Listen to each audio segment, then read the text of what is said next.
This is my Hitch kitchen cargo box project.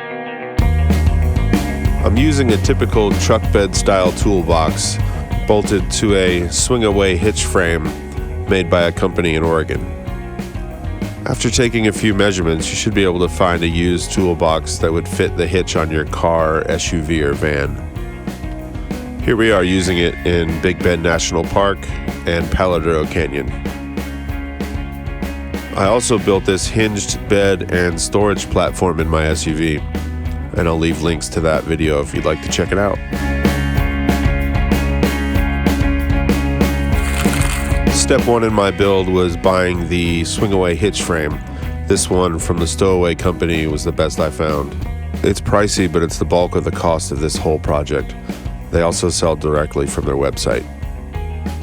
The frame has 4 bolt holes for mounting the box, a heavy-duty latch and release, and a pin to hold it open or closed.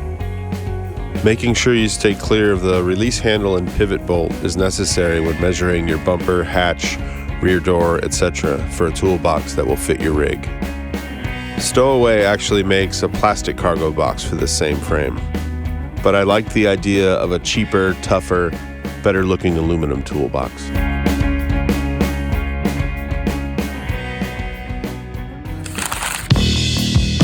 After measuring, it took about a week to find the exact size used toolbox on Craigslist for $75.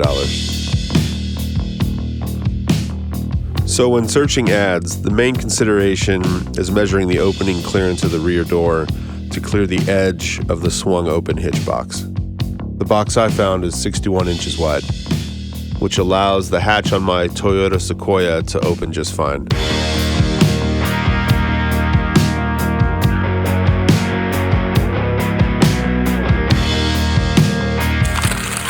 So, along with measuring the rear door swing and clearances, consider the vehicle width and brake lights.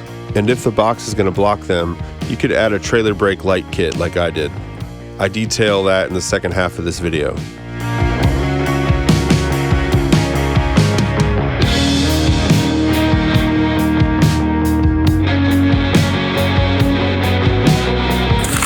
Measuring and aligning the box to the swing arm. Once bolted, it needs to sit away from the latch release and backed away from the pivot bolt.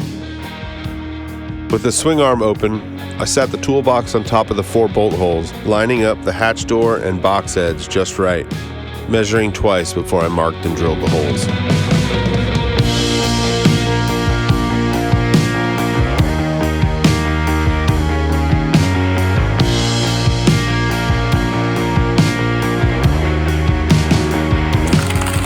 I used stainless steel bolts, nuts, and washers, facing the bolts up inside the box to deter theft and tampering.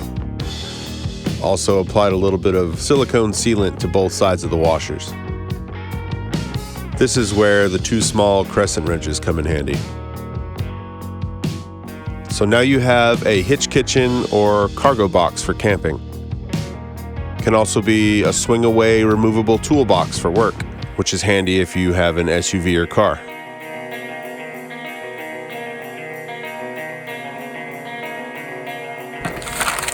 So if your brake lights are visible with the box installed, you're good to go. And if not, you'll need to pick out one of the many trailer brake light kits available. I found some simple round ones that I thought would look good. Marking out and installing these is not very hard. Make sure you have the right bits, include an extra hole in the center for the wires to run through. Adding some more sealant around the holes, never a bad idea. Grounding the light kit is necessary. You can drill a hole and use a bolt to secure the ground wire to the metal.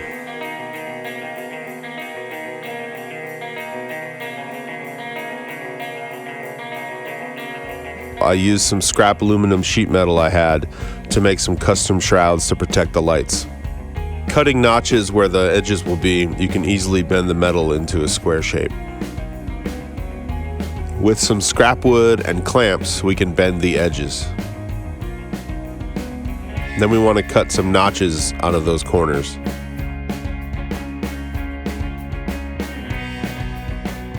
A cut-off mini sledgehammer is very useful.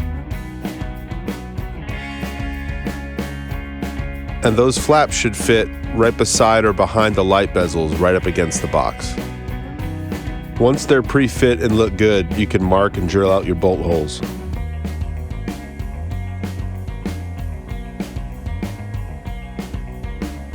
You can run the wiring pigtail through a small hole in the bottom of the side of the box. Just make sure to seal it up. Now I just made sure I had enough wiring to follow it down around the frame when it opens, attaching it with some zip ties all the way to the connector.